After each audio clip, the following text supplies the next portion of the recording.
Hola, hola, muy buenas noches. Hoy es lunes, son las 8 de la noche y estamos por comenzar el Neurociencias for You del día de hoy. Que hoy va a estar padrísimo. Vamos a platicar de un tema que de verdad es súper, súper interesante. A mí me apasiona sobremanera este tema. Es el cerebro de los niños. Y es que es fascinante ver todo lo que pasa en el cerebro de los niños, lo importante que es, cómo vamos cambiando a lo largo de nuestra infancia, a lo largo de nuestra juventud, cómo hay cambios todo el tiempo en el cerebro. Pero yo creo que una de las etapas más interesantes en el cerebro son las que ocupan nuestros primeros años de vida. Y es que pasan un montón de cosas dentro del cerebro de un niño. ¿Ok? Ya veo que ya se están empezando a conectar. Hola, hola, muy buenas noches a todos. Vamos platicando de este tema. Yo creo que muchos en casa tenemos niños. Todos fuimos niños. Y también, entonces, comprender muchas cosas que hago hoy día, que me gusta hacer, etcétera, etcétera, tiene que ver con cómo se terminó de desarrollar mi cerebro una vez que nací.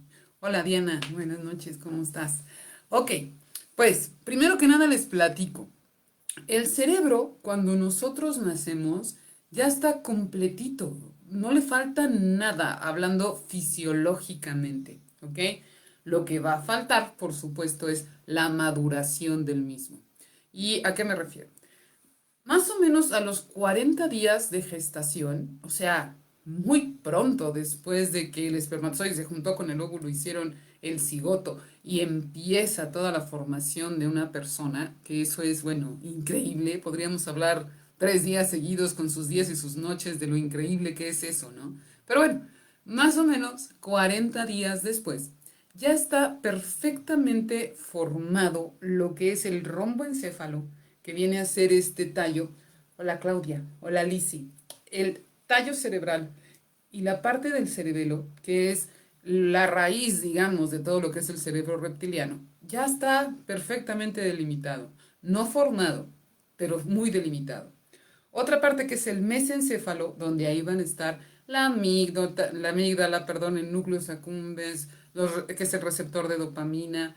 Va a estar también el hipotálamo, el tálamo, el puente, o sea, muchísimas partes que son mega importantes. También ya lo ves ahí todo bien formadito.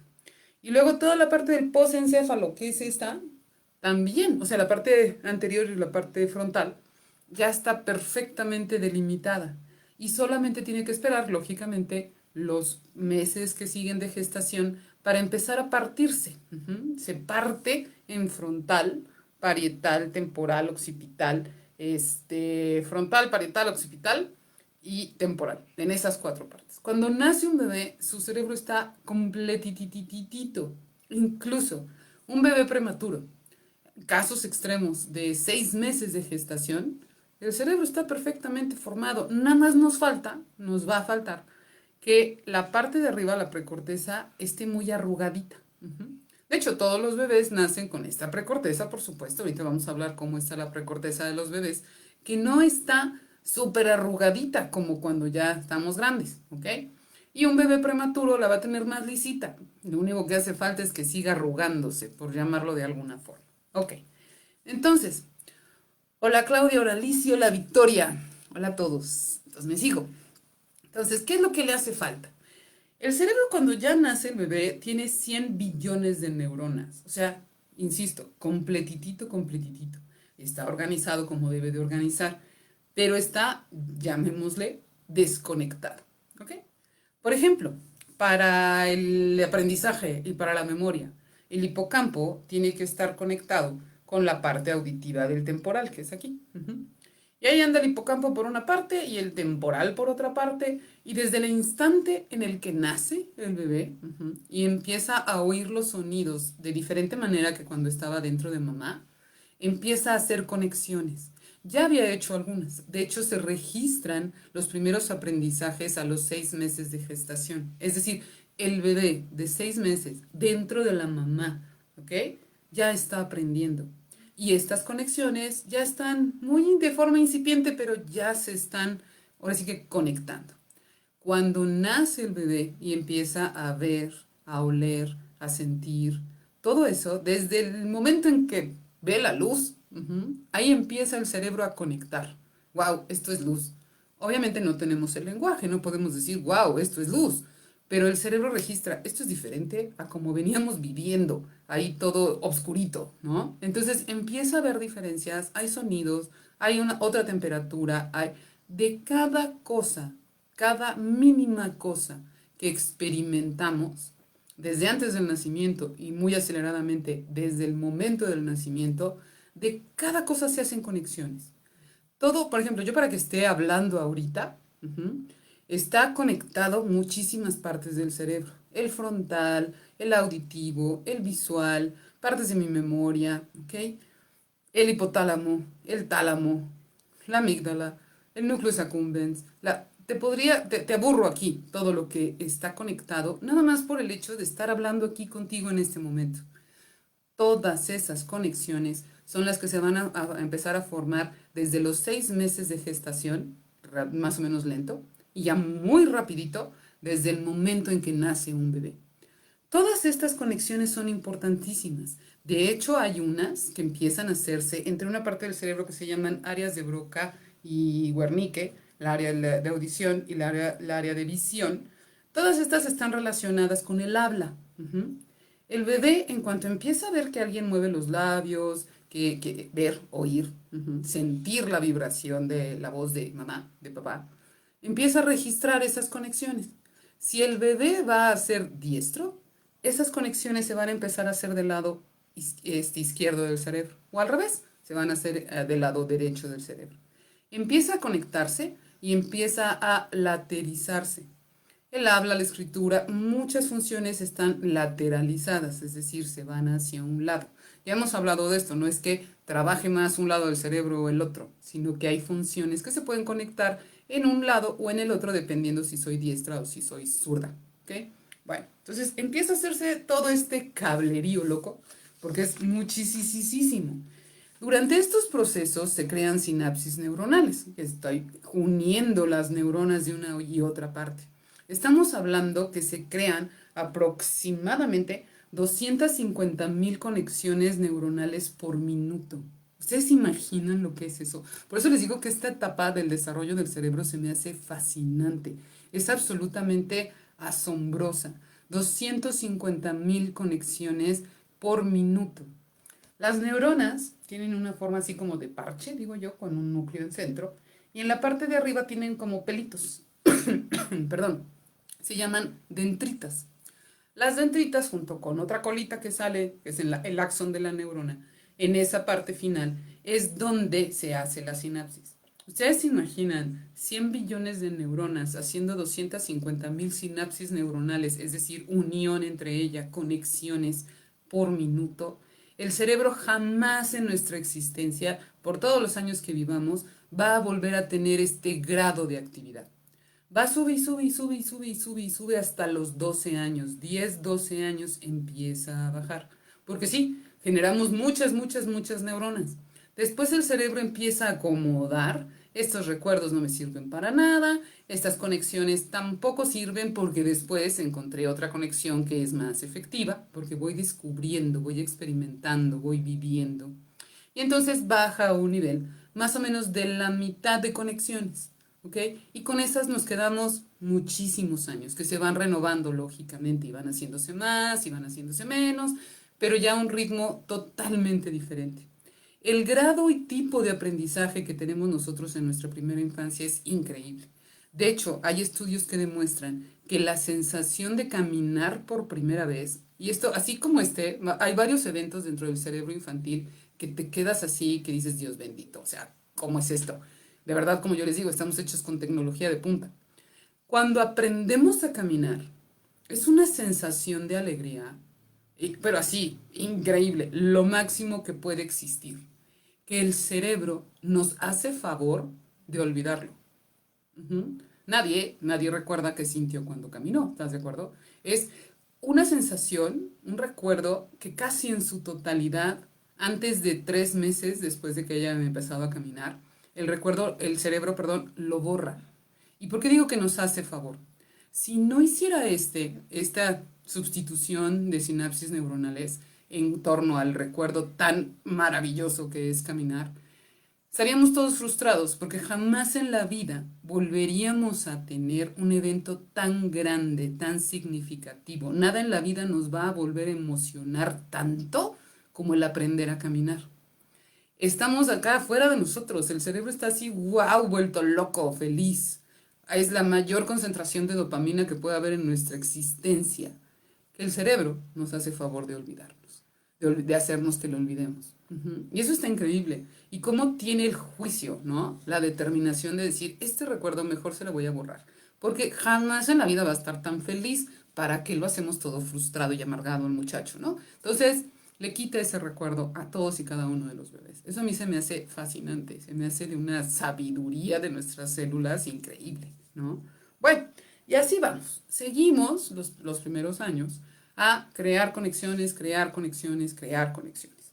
Y también, obviamente, tenemos que hablar de la capa más importante o muy importante del cerebro, que es la precorteza. La precorteza o neocórtex es donde hemos hablado que se da el razonamiento. El aprendizaje, muchísimas cosas, la planeación, el pensamiento crítico, la parte creativa, todo eso está en la precorteza. Y cuando nacemos, o sea, tenemos todos los adultos 6 capas.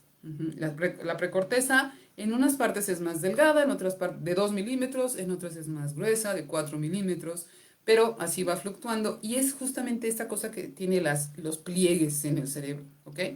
Y está conformada de 6 capas. Hagan de cuenta una lasaña. Una capa de pasta, una capa de salsa, una capa de carne, una capa de queso. Cada una obviamente está hecha de neuronas, pero neuronas de diferente tipo. Cuando recién nacemos, estas neuronas están como mezcladas. Hagan de cuenta que la lasaña se nos batió, ¿no? Está ahí toda batida. Y lo que hace el cerebro es ir moviendo estas neuronas, van para acá, estas para allá, estas. Y va generando las 6 capas perfectamente delimitadas. ¿Cómo las va generando? Las va generando a través de vivencias, ¿ok? Voy viviendo que cuando yo tiro el biberón, mi papá lo recoge. Y eso me causa un camino de dopamina, refuerza mi camino de dopamina. Ahorita vamos a hablar de eso. Entonces me pone toda feliz y acabo de descubrir todo mi sistema de recompensa. Y lo estoy creando en ese momento. Después ya voy a tomar la decisión. Lo vuelvo a aventar. Incluso hasta planeo, ¿ok? Estoy planeando cómo voy a aventar de nuevo el biberón. Entonces, todo eso, cada segundo estoy teniendo un pensamiento y está nueva mi precorteza. Cada sencillo pensamiento va creando, va ayudando a esta delimitación de capas en la corteza. La precorteza cerebral tarda 22 años, más o menos, en terminar de formarse. ¿Ok? Y esto explica muchas veces las conductas de los chicos adolescentes, de que queremos hablar con ellos como si fueran adultos. Ya estás grande, mijo, ya tienes 15 años. ¿Qué crees? Que su precorteza todavía no está terminada de formar y sigue en ese proceso de formación constantemente. Pero bueno, de eso vamos a hablar en el programa siguiente, que vamos a hablar de adolescentes, ¿va? Ok. Pero ahorita ahí están los niños. ¿Qué interviene en esta separación de tipos de neuronas? Es un proceso en donde interviene las moléculas, obviamente, la electricidad y la química de nuestro cerebro.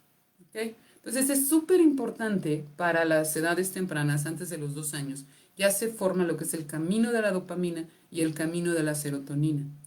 Si tu bebé tira el biberón y se ríe y espera que tú lo levantes y lo tira 20,000 veces, está formando justamente lo que se le llama el camino de la dopamina. Y entonces está creando su sistema de recompensas.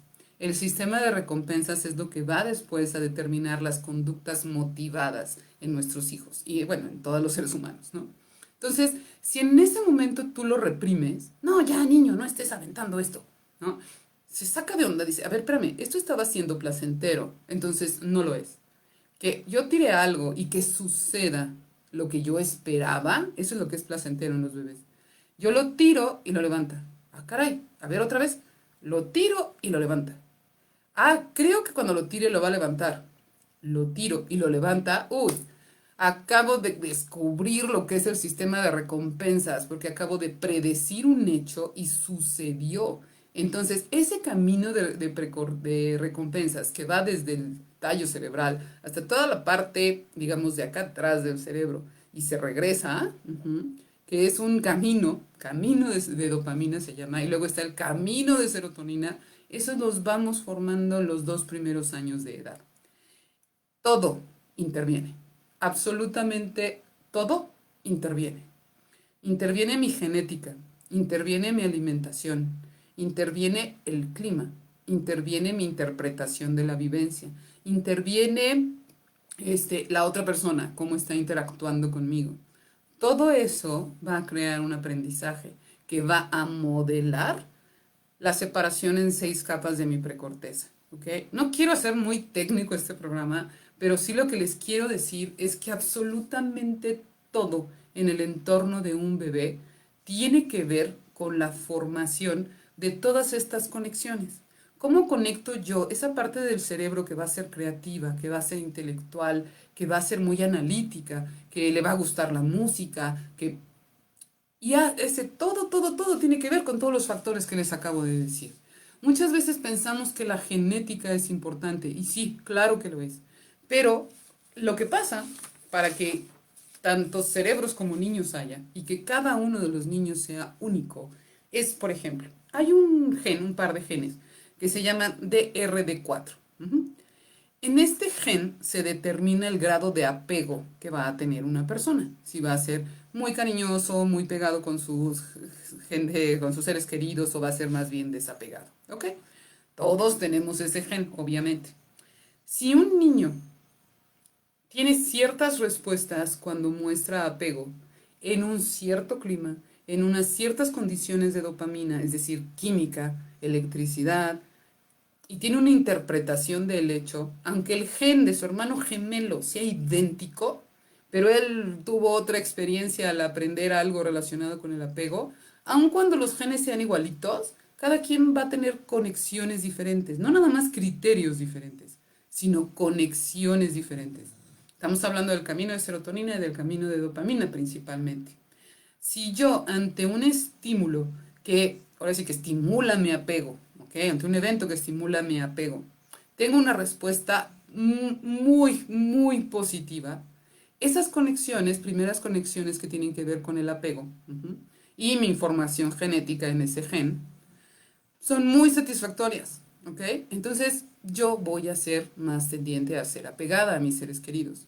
Pero si no lo son tanto y no contribuye esta experiencia, mi primera vez que yo estoy sintiendo apego, no contribuye a la experiencia, entonces no va a haber una sinapsis neuronal que me lleve a ser apegada. Ahora, tampoco es determinante, porque cada minuto estoy creando 250.000 conexiones sinápticas que pueden ser diferentes a lo que aprendías en el minuto anterior.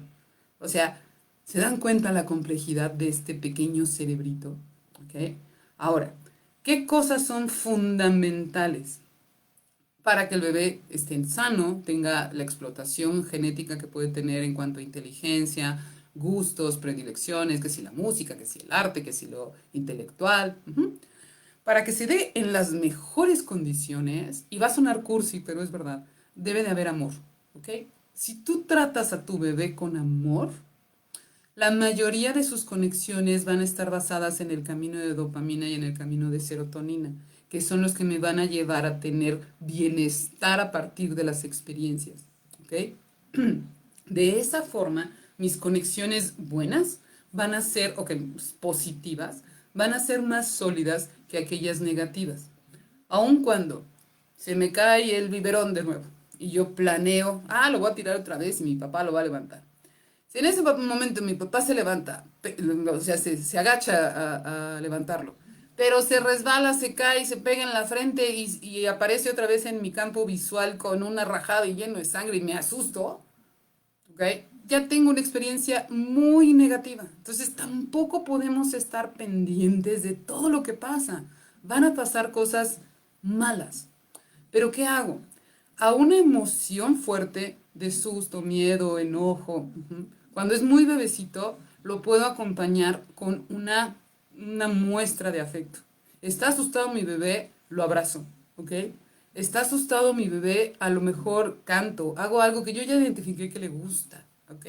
Lo miro a los ojos, lo apapacho, le hago sentir confianza. Yo voy a ir aprendiendo junto a él cuáles son estas reacciones. Insisto, para poder poner atención en cómo está desarrollando todo esto mi bebé, tengo que pensar, claro que piensa, claro que es inteligente, claro que está haciendo conexiones, pero todavía no tiene mucho razonamiento. Lo que está creando principalmente y sobre todo en los primeros 6 meses son los caminos de dopamina y los caminos de serotonina. Entonces yo tengo que estar pendiente que esta experiencia sea positiva o muy positiva. Habrá veces que le va a causar recompensas inmediatas, camino de dopamina. Y habrá veces que le va a dar recompensas, ¿cómo te diré? Como más de apapacho, más profundas, ese es camino de serotonina. Si una persona desarrolla estos dos caminos de manera sana en la primera infancia, el primer año de edad, muchísimas de las demás conexiones van a tener las condiciones favorables para irse formando. ¿Ok? Muy bien. Entonces, como les decía, cada niño es un mundo diferente y las mismas condiciones genéticas, químicas, moleculares pueden darse, pero con una pequeña variante, ese bebé ya va a tener una vivencia diferente. Ok, ¿qué es muy importante en estas primeras etapas, sobre todo en las etapas de embarazo? El ácido fólico.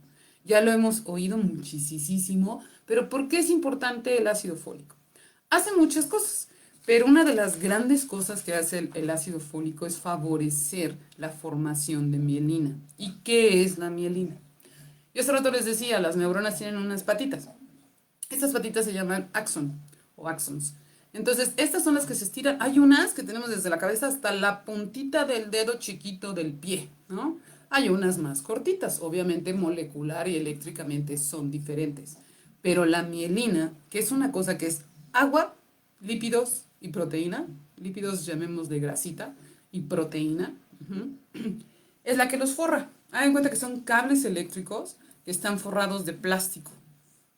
El plástico, por llamarle, que los forra, es la mielina. Cuando nacemos, prácticamente no tenemos mielina. ¿Esto qué significa?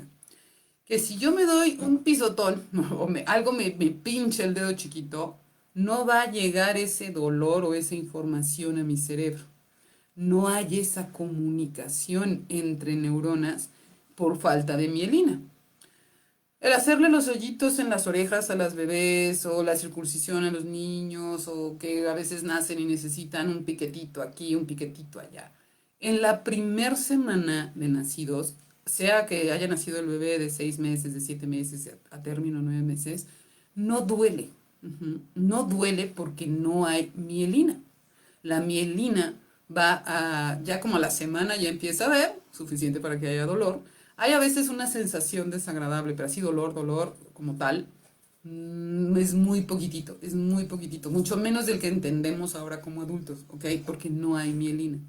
Entonces, la mielina se va formando. Y como les digo, es agua, lípidos y proteínas. Obviamente la dieta del bebé debe de incluir proteínas. Y mágicamente la leche materna tiene muchísimos de los lípidos y las proteínas que necesita el cerebro del bebé. ¿Ok? También hay mil cosas que tienen que ver con la leche materna para el cerebro que son increíbles. Por ejemplo, si el bebé nace en verano, la leche va a tener más agua. Si el bebé nace en invierno, la leche va a tener más grasa. Si el bebé nace de 6 meses, va a tener ciertas proteínas y ciertos contenidos diferentes a la leche de un bebé que nace a los 9 meses. Entonces, la leche materna tiene todo lo que le hace falta al bebé.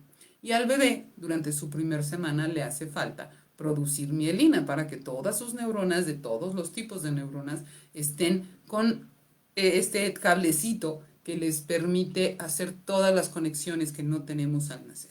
Ok. ¿Por qué no tenemos estas conexiones al nacer? Todos los demás órganos, el corazón está perfectamente formado. Estas conexiones hacen que el cerebro crezca. La neocorteza se arrugue, por ejemplo, crece muchísimo, por eso se arruga, porque ya no cabe y está haciéndose bolas, ¿no? Entonces, si nosotros naciéramos con todas las conexiones hechas, al momento de nacer un bebé no cabría por el tracto vaginal y habría muchísima mortalidad de las mamás y la especie se extinguiría, ¿ok? Entonces también eso hace el cerebro, controla su crecimiento hasta después de nacer, pero una vez ve la luz, empiezas a formar todas las conexiones y es increíble. Estas conexiones obviamente van a ser de tipo fisiológico. El hipotálamo sobre todo empieza a tener algunos cambios fisiológicos y también los caminos y las conexiones. Ok. Una cosa que es increíble también, nosotros tenemos periodos de reposo y periodos de desarrollo. Los más fuertes se dan, como les digo, en la infancia. El primer año del bebé es abismalmente diferente a todos los años de un niño, de un adolescente y de un adulto. Pero hagan en cuenta que nosotros traemos un software. El cerebro sabe que en la primera infancia tiene que despertar un programa para crear todas las conexiones y reposa. ¿Ok? En el momento de reposo, muchos recuerdos que ya no sirven, todos se eliminan. Después viene otro de estos software, se prende, se instala en la adolescencia. Va a haber otros cambios muy importantes en el cerebro en la adolescencia. Así continúan hasta los 22 años y se estabiliza. Otra vez hay reposo en el cerebro en cuanto a crecimiento neuronal, capacidad de creación de sinapsis neuronal, capacidad de eliminación de sinapsis que ya no vamos a utilizar. Luego viene otro en la edad reproductiva. Cuando ya tenemos 25 años más o menos, hay muchísimos cambios en el cerebro. Después en la madurez, 40 y 45 años, hay otro software que se activa. Y después otro como a los 70 años es otro software que se activa. Pero todos estos softwares o estos programas de desarrollo, reposo, ya están instalados el día que nacemos. ¿Ok? Bueno, desde antes, obviamente. Pero ya los traemos instalados. Entonces eso también es de las cuestiones que les digo es sumamente interesante del cerebro. Ok. Ahora bien, todo esto y el comportamiento. El comportamiento se liga muy directamente a la capacidad que tenemos de hacer estas conexiones y a la calidad de estas conexiones. Y el comportamiento crea conexiones y las conexiones alteran o impactan en el comportamiento. Por ejemplo, los bebés empiezan a desarrollar por ahí de los 2 años las maneras de pensar sobre las cosas, ¿ok? Organizan toda la información del mundo que los rodea y, por ejemplo, si yo les platico, imagínate un proceso en el que yo te digo, tienes que tener varias unidades, ¿ok? Esas unidades de alguna manera, bajo algunos criterios, los separas, ¿ok? Los vas a introducir a lo que va a ser el proceso principal, va a sufrir ciertos cambios, va a pasar un tiempo, puede haber algunos errores y después los tienes que sacar para volver a repartirlos, a separarlos en grupos y después ponerlos cada uno en su lugar. No entiendes ni de qué estoy hablando. Pero imagínate que te digo que ese es el proceso de lavado de ropa, ¿no? O sea, tienes un grupo, lo separas por color, luego lo metes a la máquina, está un proceso, luego lo sacas y lo vuelves a separar y lo pones en su lugar, ¿ok? Pero si yo te digo lavado de ropa, ya lo entiendes. Y si te digo lo primero, es como lo ve un niño, ¿ok? Y cuando el niño dice, ah, eso es lavado de ropa, y ya después ya puedes seguir hablando del lavado de ropa sin ningún problema y sin tanta complicación. Pero como lo ve un niño y como está haciendo sus conexiones, es como te lo expliqué en un inicio, que está bastante complicado. Entonces, todo el tiempo, del 1 a los 2, bueno, desde que naces hasta los 2 años, estás haciendo este tipo de organización en tu cerebro de lo que es el mundo alrededor tuyo. ¿Para qué te platico esto? A veces tú le explicas a algún niño y sigue este proceso hasta los 4 años, pero aún más complejo, ¿ok? Ahorita voy. Pero en los 2 primeros años tú le explicas algo al bebé y todo, le estás enseñando algo, algún juguete. Él lo está introduciendo a su sistema como yo te acabo de explicar el proceso. Complicadísimo. Y además sin todo el lenguaje que requiere para explicarlo. Yo te acabo de explicar con un lenguaje que tú y yo entendemos. Pero el niño, o sea, nada más está viendo los procesos y después él les pone nombre. Él los organiza dentro de su cabeza. Este es uno de los primeros hallazgos de un psicólogo francés que todas conocemos, se llama Jean Piaget. Empezó a ver cómo el funcionamiento del cerebro y las conexiones y cómo el bebé reacciona a todo esto. Y por qué a veces parece tan complicado para él, ¿ok? Después de esto sigue la asimilación. ya asimilo este proceso, este ya va a ser cuando tenga un poquito más edad. Asimilo el proceso y yo misma puedo imaginar las variantes, ¿ok? Y entonces voy a tener al mismo tiempo un desarrollo sensor, motor, preoperatorio, operacional y operacional formal, así se le llama. Y todos tienen que ver en cómo organizo mi información. Este proceso que te acabo de explicar de la lavadora, de lavar ropas, es justo y muy preciso de cómo un proceso complicadísimo lo voy metiendo en mi sistema. Luego cómo lo asimilo un poco más grande. Luego cómo puedo tener imaginación alrededor de él un poco más grande. La imaginación se da desde los 2 hasta los 7 años con diferentes intensidades. Puedo virtualizar, puedo imaginar mil cosas alrededor del mundo en el que estoy viviendo, pero su esencia está en este proceso de cómo interpreto la información. Entonces, los niños en esta edad están teniendo procesos cerebrales sumamente complejos. Y nosotros a veces nos desesperamos porque no aprendió esto, porque no me hizo caso, porque a veces no entienden la instrucción por cómo están ingresando toda esta información a su cerebro. Y a veces les tengo que explicar un poquito mejor. Hay niños que más, hay niños que menos. Y luego empiezan las comparaciones. Si este niño me entiende más que su hermanito a la misma edad, entonces ya me preocupo, lo llevo al doctor, lo empiezo a retar más. Dales chance. Están haciendo todas estas conexiones. Ok. Y esto dura hasta los 12 años. Todavía esta complicación de conexiones es hasta los 12 años. Obviamente, ya hace mucho que me enteré, mucho antes de los 12 años, que todo ese proceso cerebral complicadísimo se llamaba lavar la ropa. Pero después le metí la imaginación, después le metí la asimilación, después me valió gorro cómo lavar la ropa, después empiezo a conocer mucho más cosas del mundo.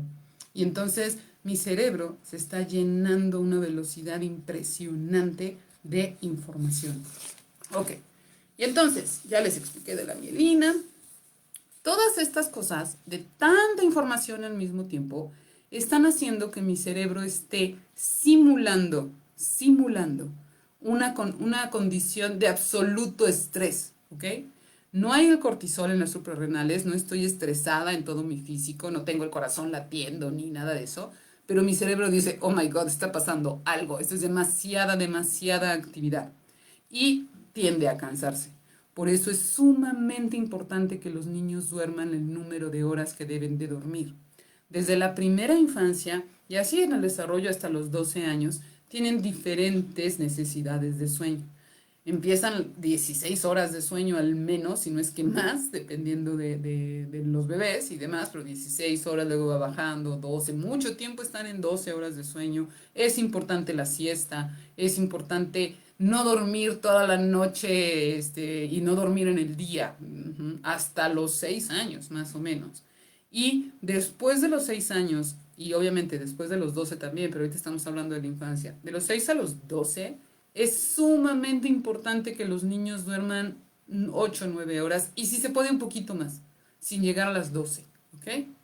Entonces, ¿por qué? El cerebro se desestresa. Los periodos del reposo del cerebro en un niño son tan importantes como los momentos de aprendizaje. El niño tiene una actividad cerebral sumamente intensa cuando está dormido. Hace muchísimas reparticiones de sinapsis neuronales adquiridas y cuando está dormido, dice, este recuerdo me sirve y hace más conexiones. Nosotros de adultos guardamos el recuerdo y ahí está. O desechamos el recuerdo y listo. No, el niño está aprendiendo de cómo está recordando algo, cómo lo está almacenando.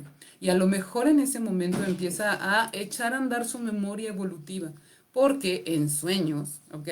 Él está como que metiéndole más, ¿no? Le exagera un poquito, le quita, le pone, y su cerebro es capaz de decir, esto fue en el sueño y esto fue en la realidad. Sigue teniendo conexiones y esas las guarda en diferentes localidades de memoria, de diferentes tipos de memoria. Es un trabajal para el cerebro. Entonces, por eso es necesario que duerma tanto tiempo el bebé o el niño, ¿ok? Sumamente importante y les digo, sobre todo los bebés chiquititos, chiquititos así de meses, de un año, dormidos, tienen una cantidad de procesos cerebrales impresionantes. Y es muy importante el sueño de los bebés. Ok. Luego, Las emociones son fundamentales para el cerebro. En cada una de las emociones yo voy a aprender y intervienen memoria, lenguaje, percepción y atención. Cada cosa yo la voy a poder aprender si tiene una emoción en ello, ¿ok? Entonces es bien importante, si yo le quiero enseñar algo a un bebé, primero, o un niño, primera, que no haya condiciones de estrés, que esté tranquilo, que esté contento, que en ese momento sus caminos de serotonina y sus caminos de dopamina estén activados. Si yo soy maestra y tengo un niño que no está en esas condiciones, lo recomendable es que yo empiece con alguna actividad, con algo que me los relaje, que los ponga contentos. Relajar, pueden estar muy contentos brincoteando, pero me refiero, no hay condiciones de estrés, ¿ok? Están contentos. Y cuando tiene dopamina y cuando tiene serotonina va a ser mucho más fácil que aprendan. Además, los aprendizajes también debo de tener cuidado en que tengan emociones. Las emociones van a fijar el aprendizaje. Incluso procesos, como les decía, de memoria, de lenguaje, de percepción, de atención. Cuando están acompañados con emociones, no nomás se fijan, sino que se crean las conexiones que a lo mejor todavía no existen. Entonces, si yo le estoy enseñando a un niño, es padre que se lo cuente como un cuento, porque se va a emocionar, va a haber misterio, va a haber acción, va a haber tristeza, va a haber alegría. Si yo le enseño lo que sea, hasta cocinar, usando este tipo de cosas, no sé, que ahí viene el jitomatito muy contento y el niño se pone contento, ¿no? Entonces sabe que el jitomatito mezclado con quién sabe qué hace salsa italiana. Y se lo va a aprender más fácil si el jitomatito estaba contento, ¿ok? Ese tipo de cosas son increíbles para el aprendizaje del niño. Bueno, las experiencias multisensoriales también. Entre más ocupo todos mis sentidos, más conexiones hago y más conexiones fortalezco. Hago del primer año, desde el nacimiento hasta el segundo año, y fortalezco de los 2 años hasta los 12, cuando en mi aprendizaje o en mi diario de venir estoy utilizando todos mis sentidos. ¿Ok? Y también aprender con el cuerpo. Aprender con el cuerpo es sumamente bueno porque no saben cómo se fortalecen todas y cada una de las conexiones, el auditivo, el visual, el motor, el sensorial. Si tiene un para qué, es decir, estoy aprendiendo cómo es la propulsión a chorro en el coche de Batman, pero lo aprendo con mi cuerpo, bailando, cantando, estirándome, lo voy a entender muchísimo mejor. Y aunque le entienda la mitad porque me valió esa clase, se van a crear conexiones en todo mi cuerpo, de lo motriz, de lo intelectual, de muchas cosas. Los niños tienen que estar en movimiento para hacer todas estas conexiones. Ok, ahora, ¿qué podemos platicar además de esto? Hay muchísimas cosas de las cuales normalmente me hacen muchas preguntas de lo que es el síndrome, el trastorno de atención, todo ese tipo de cosas. Ah, mira, aquí ya tengo una del trastorno de déficit de atención e hiperactividad. Ok, esto, yo definitivamente, o sea, sí, claro, por supuesto les platico. Esta es una anomalía que se da en el hipotálamo, ¿ok? ¿A qué se dedica el hipotálamo? Cuando yo estoy construyendo mis caminos de serotonina y de dopamina, que ya platicamos de ellos al inicio y que son fundamentales, porque a partir de ellos voy a empezar a tener conexiones entre todos mis sentidos, mi manera de aprender, la precorteza, el sistema de recompensas va a llevarme a conductas, ¿ok? De cada una de esas conductas voy a aprender. Todo esto que está pasando en todas esas áreas del cerebro se comunican y las empiezo a entender gracias al hipotálamo y al puente. Es el tálamo, el hipotálamo y el puente. Toda esta sección es la que se dedica a llega la información y la manda a la sección correspondiente del cerebro. Ok. Las condiciones del trastorno de déficit de atención normalmente son genéticas. No hay, claro, como no durmió bien, como no comió bien, como te alteraste en el embarazo, como, siempre estamos buscando, y por eso este tema se me hace importante, siempre estamos buscando la forma de culparnos o de entender qué le pasó y por qué, ok. Son condiciones básicamente básicamente genéticas. Puede haber varios bebés que nacen con ese antecedente genético, pero uno de ellos vivió en ciertas condiciones, creó las conexiones con su hipotálamo de acuerdo a unas experiencias de un tipo, etcétera, etcétera, y no desarrolló el trastorno. Otro bebé también tiene esas condiciones genéticas. Y su alimentación, que fue diferente a la del primero, ni peor ni mejor, fue diferente, ¿ok?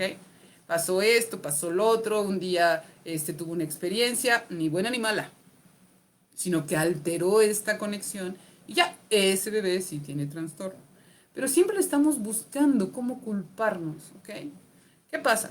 No hay culpables, son situaciones que están totalmente fuera de nuestro control las que producen que todas estas partes del cerebro desarrollen esta condición genética o no. Prácticamente no está en nuestras manos. Entonces, el punto número uno, no es culpa de nadie, pero es responsabilidad de los papás, obviamente, acompañar a tu hijo en este proceso. ¿Y a qué se refiere esto? Esto hay que atenderlo con psiquiatras, con médicos especialistas. Lo debemos de detectar lo más temprano posible y no confundirlo. Si en el kinder me dicen que mi chiquito es muy inquieto, uy, ya, tiene trastorno. No, no, no. Ve a hacer las pruebas pertinentes. Hay personas especialistas en ello. Ahora, si las pruebas determinan que sí, que este chiquito tiene ese trastorno, vas a tener que hacer muchas cosas, por supuesto, y vale la pena. Y no es que se les quite o que vayan a estar mejor, no. Es que ellos estén desarrollando todo su cerebro en óptimas condiciones. No están, tienen una diferencia en su hipotálamo, pero el resto del cerebro es igualito. Su precorteza es igual. Son perfectamente capaces de tomar decisiones, de tener procesos cognitivos, su capacidad de aprendizaje. Pero, obviamente, tiene esta fallita en la comunicación dentro del tálamo, ¿ok? Que esa normalmente con medicamentos ya está regulada. Yo no soy quien, yo no soy psiquiatra como para hablar de los medicamentos, ¿ok? Yo les dije, todas estas conexiones en el cerebro se dan excelente cuando criamos a nuestros hijos con amor, ¿ok? Porque no hay mucho más, hay 1000 condiciones que no puedes controlar. Ahora, un niño con trastorno o sin trastorno es lo mismo. El amor es la base de que el niño esté bien atendido, pero también la razón.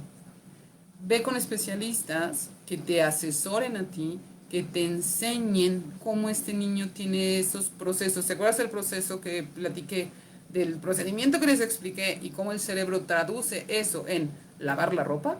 ¿Ok?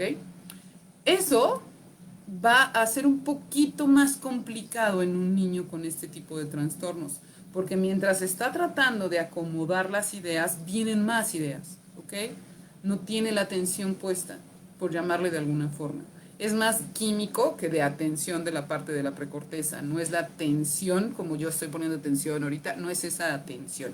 Es una atención más a nivel químico. No es que él se lo proponga, no es que él, voy a poner atención.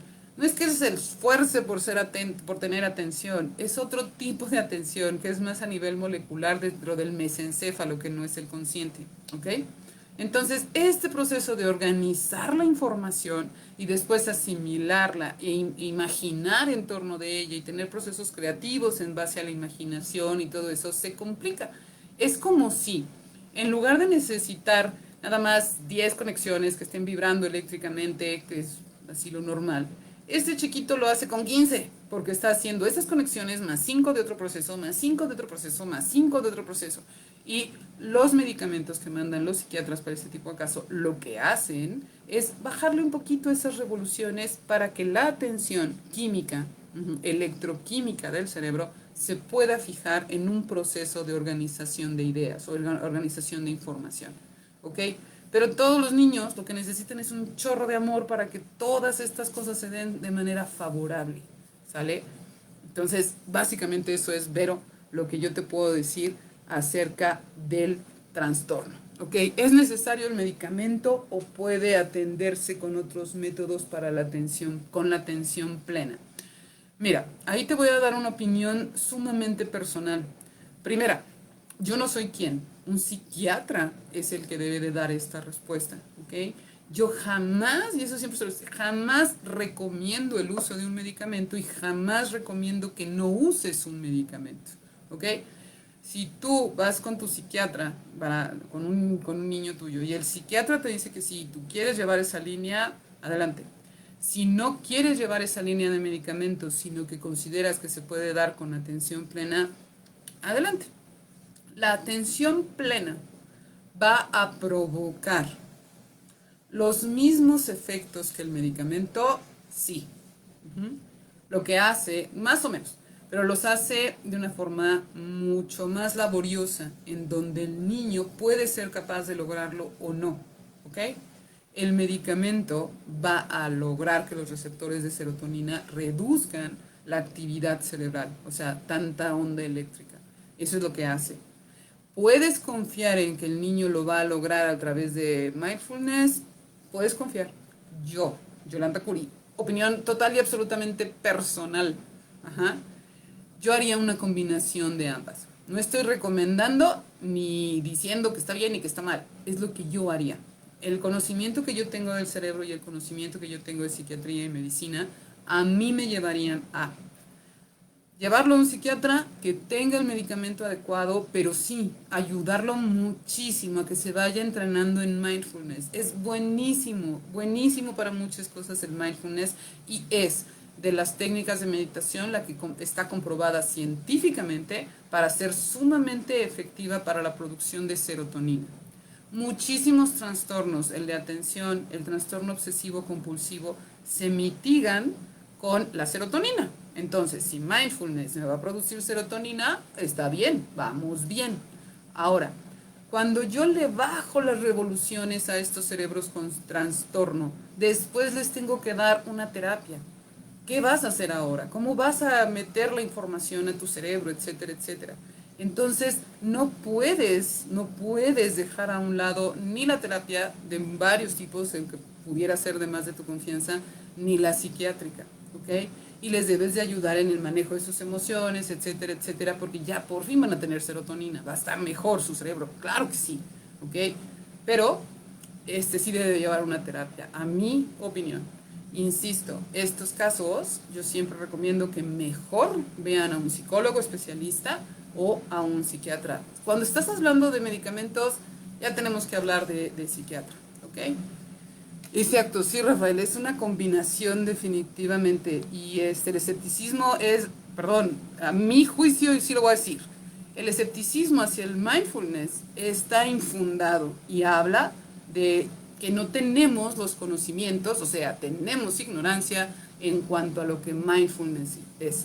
La atención plena son procesos en los cuales, o sea, incluye procesos en los cuales el cerebro funciona de una manera hermosa, crea neurotransmisores, mitiga el estrés, aumenta la atención, crea serotonina. La serotonina es una chulada para tratar trastornos obsesivo-compulsivos, los de atención también. Entonces, claro que es efectivo, claro, pero a un niño no lo puedes dejar solo con mindfulness, ¿ok?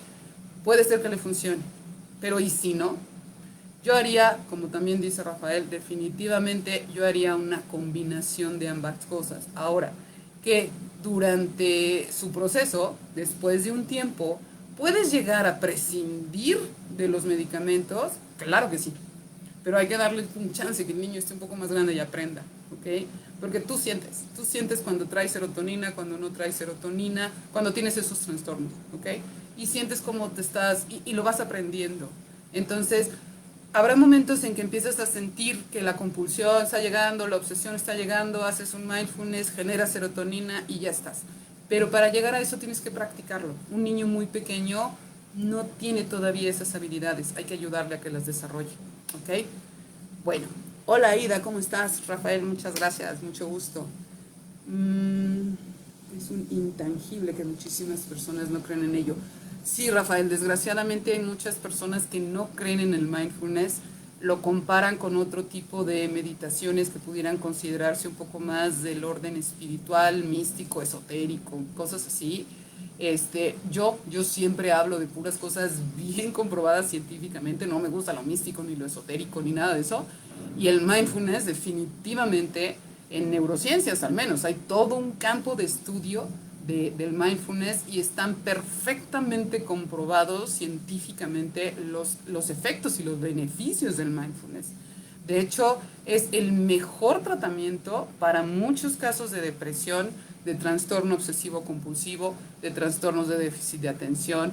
A mi juicio, es imprescindible en un tratamiento de este tipo. Yo conozco casos de TOC, de trastorno obsesivo compulsivo, que no tienen que hacer nada más que mindfulness después de un periodo de conocimiento, de autoconocimiento, de sí tener un periodo corto de medicamentos, ir conociendo, ir viendo cómo vas, y entonces te puedes seguir con mindfulness. Y yo conozco muchos casos de ese tipo. Mindfulness tiene investigaciones exacto, el doctor Davidson es uno de los que más ha estudiado el mindfulness. Hay varios en la Universidad de Michigan, hay todo un área enorme con varios doctores estudiando esto. Entonces, ahora, antes de terminar, sí me gustaría hablar rapidito de lo que es la depresión infantil. La depresión infantil sí es algo importante que se confunde fácilmente y que sí me gustaría darle ciertas bases para que identifiquemos la diferencia entre un niño triste y un niño con depresión. ¿Para qué? Para que le demos el tratamiento adecuado. También incluso mindfulness sirve muchísimo para niños con depresión. Pero, como en todo, primero hay que tener un diagnóstico certero, probado y calificado por un personal calificado. ¿Ok? Bueno, entonces, ¿cuáles son algunos signos o lo que tenemos que hacer con depresión infantil? Primero que nada es no minimizar. ¿Ok? Ah, está triste. Al rato se le pasará. O le voy a comprar quién sabe qué cosa de un mono que pidió un juguete nuevo ya con eso. La depresión es una condición de la química de nuestro cerebro y a veces no tenemos una depresión porque estemos tristes por algo. Simple y sencillamente hay un desorden en nuestra química. ¿Cómo voy a identificar si mi niño está triste? Porque claro que puede estar triste, ¿no? A lo mejor su mejor amigo se cambió de escuela, a lo mejor no ganó una competencia, a lo mejor puede estar triste, por supuesto. Pero cuando mi niño empieza a cambiar su alimentación, cuando empieza a cambiar sus periodos de sueño, cuando de ser un niño más o menos sociable, empiezo a ver lo que cuando hay otros niños reunidos, él se empieza a apartar de la bola, ¿no? Ya no está ahí. Hay piñata y el otro se va y si hay dulces o no, no le importa tanto, ¿ok? Pero esto es recurrente. Cambia sus periodos de sueño, sus periodos, como dije, de sociabilidad, sus periodos de comida. Uh-huh. O cuando empieza a hacer comentarios, ¿ok? De que perenganito, sultanito de la caricatura ya se va a morir. Es que ese se va a morir. Es que no, es que ese se va a morir. Y es que mejor que se muera.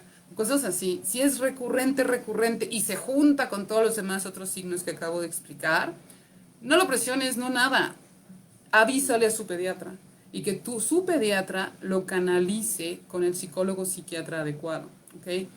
Yo jamás te voy a recomendar, llévalo con la señora que alinea los chakras. Llévalo con la que lee los ángeles. Si esa es tu creencia y todo está perfecto, pero también llévalo con su pediatra. También avísale a su pediatra, ¿no? Y entonces ya sabrán qué hacer. Pero nunca minimices el que tu niño esté tristón si sigue pasando recurrentemente y si ves estos otros síntomas, ¿ok? Entonces, bueno muchachos, tenemos 7 minutos todavía para el programa de hoy. El programa del miércoles va a ser el cerebro adolescente, que también es fascinante por otras razones. El cerebro del niño es sumamente fascinante por todo lo que le está pasando en un periodo de tiempo tan corto, ¿no? Y como hay una reproducción de conexiones y todo lo que pasa y estas cosas sorprendentes que hace el cuerpo humano, que en el primer año, los primeros 2 años son súper notorias en el cerebro del niño. En el cerebro del adolescente también pasan cosas padrísimas y muy interesantes. Y también les voy a pasar muchos tips de cómo lidiar con ellos, conociendo cómo es su cerebro y no esperando que sea como el de un adulto. ¿Ok? Entonces, ahí estaré. Gracias, Vero. Gracias, Bárbara. Healthy Mind, sorry. Healthy Mind. Ok, pues listo. Muchas gracias, Bárbara. Espero que todo el mundo que esté con algún caso de trastorno de déficit de atención recurra a lo que hace el doctor Richard Davidson para estar súper enterado de lo que puede producir el mindfulness, pero también los invito a que cuando los niños son pequeños no los dejemos solitos en el mindfulness, sí combinemos. Y su pediatra, su psiquiatra infantil nos va a ir diciendo, un buen psiquiatra seguramente te va a recomendar mindfulness y te va a decir con quién, te va a decir cómo, te va a decir cómo no presionar a los demás, que es una cosa que hacemos mucho los papás con niños con este trastorno, ¿no? Y, o sea, el mindfulness de verdad, se los recomiendo muchísimo, van a haber cambios sumamente significativos, pero si el doctor te manda mindfulness, perdón, y algún medicamento, apóyalo. Él solito va a aprender cómo, manejar su química cerebral, por llamarlo de alguna manera. ¿Ok? Muy bien, pues si no tenemos más preguntas, yo ya les di el anuncio del miércoles donde vamos a estar hablando de adolescentes. Y aquí veo, Lizzy, nos vemos el miércoles. Vero, también con mucho gusto. Tita Garduño, aquí nos vemos el miércoles para platicar de los adolescentes. Además de hablar del orden del cerebro y todo esto, que les digo que es muy interesante, les voy a dar por ahí de 12, 15 tips de cómo platicar con ellos. No nada más con ellos y su personalidad, sino con su cerebro, ¿ok? No para manejarlos, no para manipularlos, no, para que estén más felices y tengan un mejor desarrollo y vivan esta etapa de su vida a toda plenitud y muy contentos. Y nosotros los papás, pues también. Entonces me despido, les mando un beso bien, bien grande. Recuerden, si ustedes tienen preguntas, aquí me las siguen anotando y yo con mucho, mucho gusto les doy respuesta más al ratito, entre mañana, y estamos en comunicación. Muchas, muchas gracias, les mando un beso y nos vemos el miércoles.